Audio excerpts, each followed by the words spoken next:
За финалите на държавното във Варна, пазаришкият Хебър попадна в група А с съперници си от Етър, Велико Търново, Балкан Ботевград, столичите Локомотив Йовергаз и домакините от Черно море. На старта нашите загубиха с 99 на 75 точки от Етър. Най-резултатен за пазарджикли беше Стоян Вълков, който наниза 29 точки за Хебър. Борислав Ганчев се отчете с 27 точки и 14 борби. Срещата в зала Конгрес на Варна започва много равностойно, като разлика рядко преминаваше границата от 4 точки.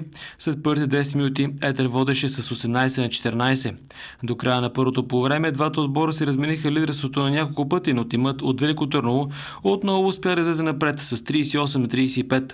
В началото на третата четвърт баскетболистите на Етър се умяха да увеличат аванси на 10 точки, но след това отново допуснаха лесни кошове и предната им беше скъсена.